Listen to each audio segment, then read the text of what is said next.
Hey guys, this is Andy McCann with CrossFit Garage coming to you from Woodstock, Georgia.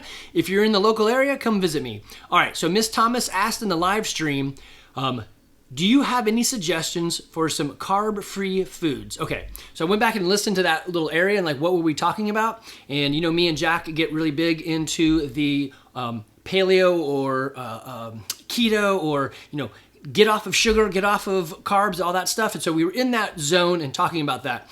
So the question here could be, do you have ideas of carb-free food, or can I live a carb-free lifestyle? So here's what I would say in all of this.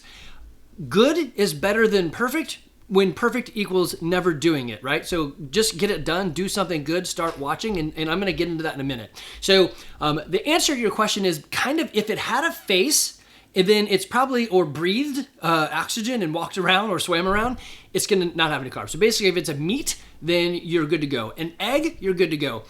Then you can sort of start like blurring the lines, like, does it have carbs? I mean, almost everything out there is gonna have some amount, but would the FDA or whoever register it? So the thing that I would really challenge you to go to is get on a system like MyNet Diary or MyFitnessPal, and you can enter in your own food and make up your own recipes. So I'm looking at it on the web right now, so you can follow along on video if you on video, but podcast-wise, I'm just gonna tell you what I'm seeing. So I put in my breakfast. I eat the same breakfast all the time.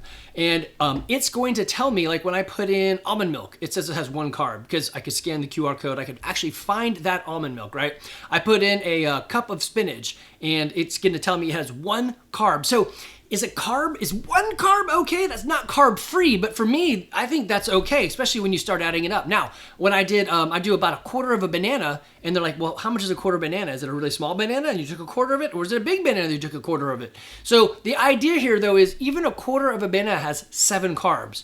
So do you take that out? I mean, if I'm trying to fight carbs, then yeah, maybe I use 1/3 or not third, I use less than 1/4. So 1/8, right?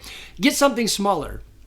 I do use Trader Joe's cacao powder, which is chocolate without sweetener, and I use a ton of it. So I probably have like 3 tablespoons worth of cacao powder in there, and it has 9 carbs. And I think that's okay for me because I don't like the taste if it has less, and I will tolerate this. So I can decrease my overall carb count by having a little bit in my life. Now, that may not be what you're asking, right? Is there carb-free food? I mean, so if you look at this, like I put peanut butter in there, it's gonna have carbs. It's mostly oil, but it's got some carbs. But it's got a lot of calories for a tiny amount of carbs. So is it worth it? Now on the flip side, I have an egg. It doesn't have a face, but it could have a face. And it has just proteins and fats. Now, I bet you if they like zeroed in and used a smaller scale, there'd be some amount of carbs. But when you use a system like MyNet Diary or MyFitnessPal, then you can add in your recipes and you can see this is the stew, the beef stew I typically make. And this is what it has in it. And you can actually line item it, right? So I've got a meaty beef stew. So I realized the beef stew I was making didn't have enough protein count. So instead of reducing the other things, I just added a whole lot more meat to it. So now it's got in a serving, so I did 2 servings. It was 683 calories, 13 grams of carbs, 68 grams of protein, and 39 grams of fat. So is it carb-free? No. There's a lot of vegetables in there. I'm not specifically trying to live carb-free. I want super carb light. So if I could go carb-free, yeah, maybe I would, but I still feel like I'd like to eat vegetables, and I think there's like smart things out there that you could be eating that aren't damaging. I think the real question that people are asking in this type of thing is, I don't get satiated from my food when I don't have carbs and sweets. Okay, so that becomes a whole different question of how do you train your tongue to live, or your stomach, or brain really, because those sugars are gonna stimulate something in your brain. How do I train it to something different?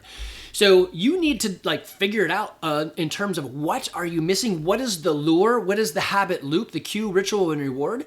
Many times the thing, the reward you're looking for is crunchy. So what could I put in there that's crunchy? Like, could I overcook bacon, pork bacon, turkey bacon? Actually, the best bacon I've ever had is beef bacon. Oh man, it's great.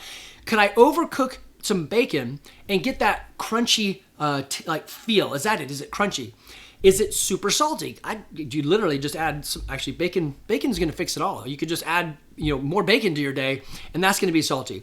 If it's sweet, The problem with sweet is, if for me, I believe, even if you do like not sugar, but you're using stevia or whatever, it's gonna make you still addicted to that need. Yeah, maybe it doesn't spike you the same way, but I think it still makes you want sweet. So what I do is I punch it in the face.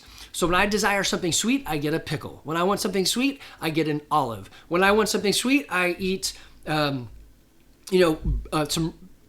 bad cheese, not bad cheese, like a blue cheese, like something that's got such a different taste in it that now my brain starts to associate sweet with these other tastes. So 11 years down the road of no sugars or no sweeteners, and then for the most part, no grains, I don't really ever crave that stuff. We just went to Mexican last night. Everyone got the guacamole with chips, and I just took a spoon, dipped it in, and ate it. And they're like, well, you're not going to like double dip, are you? I'm like, no, I just one spoon, and that's all. So I have to get another spoon if I want to do it again. But so spices are a great way to get away from sweet.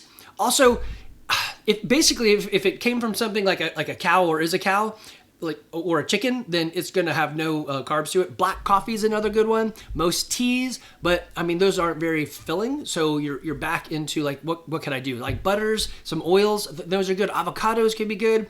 You could do some very non-starchy vegetables are probably going to fit that range. But I mean, you can go and Google it and find it. I think the real thing is go get on a tool, list out what you're eating, and then start eliminating the biggest things and see if you can live with that.